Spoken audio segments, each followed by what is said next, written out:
In this video, you'll learn how to run farther without knee pain with one long run a week. If you're looking for running based on time, there's another video about that. Check the link in the description to learn how to do one long run a week, but when you track time. This video is adding one long run a week by distance. And if you're looking to keep all of your runs the same distance, check the link in the description to keep all of your distances the same, but increase it over time.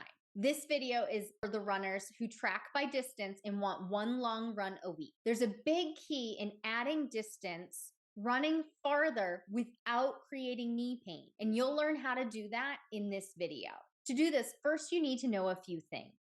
How far can you currently run without knee pain? What's your pace? What's your goal distance? How many times a week do you run? And your total running distance each week without knee pain. Okay, while you're gathering all that information, let's look at an example. We'll use the information from my client, Jen, who was training for a half marathon.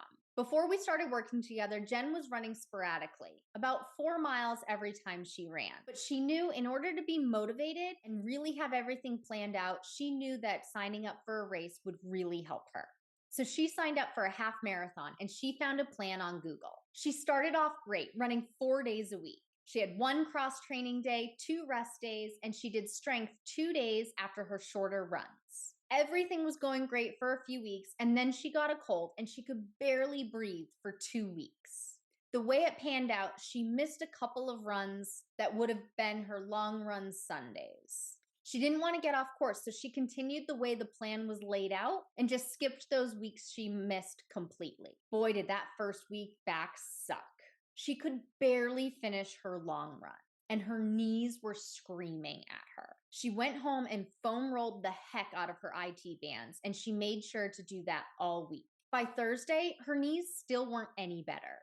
Was she even going to be able to complete the half marathon that she had in a few weeks? So let's take a look at this.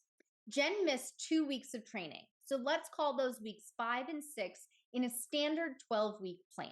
Week 5 is an 8-mile run and week 6 was a 5K run. And Jen knew she'd have no problem with the 5K run. So that was fine. She skipped them. And on this plan, week 4 was 7 miles and week 7 was 9 miles. So she skipped 8 miles and a 5K and went straight to 9 miles.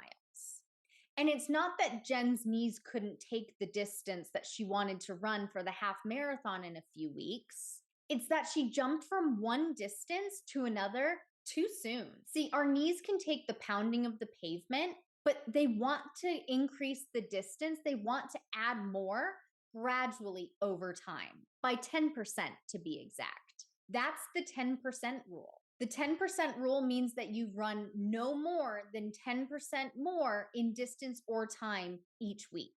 So for Jen, she was tracking distance. So to keep her knees happy, she should run no more than 10% more distance each week. And since she does 1 long run and 3 shorter runs, she can add 10% of her total mileage to that 1 long run.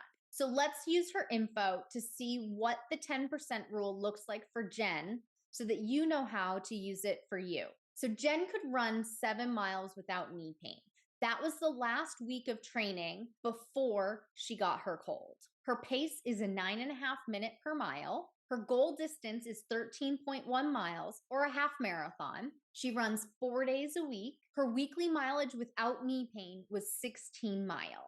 The 7 miles and then 3 3-mile runs. So for Jen, she sticks to no faster than 9.5 minute mile, or even better, on her long runs, she'll go much, much slower. So how do you follow the 10% rule?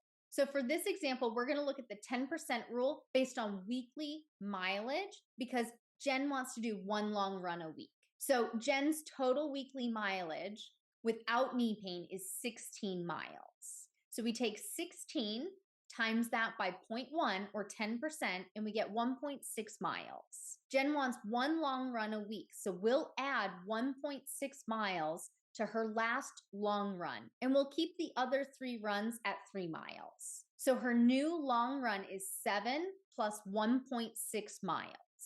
So her new long run would be 8.6 miles. And if we go back to our example, she ran 9 miles the week she came back.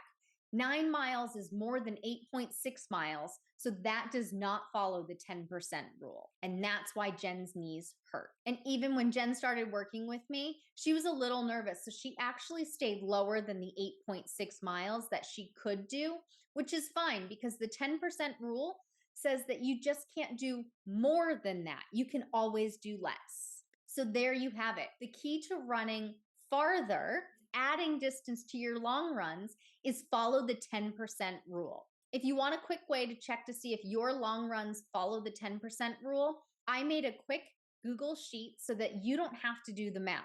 The Google Sheet will do the math for you. So check the link in the description to request access so you can check to see if your long runs follow that 10% rule. Be sure to like, comment, and subscribe.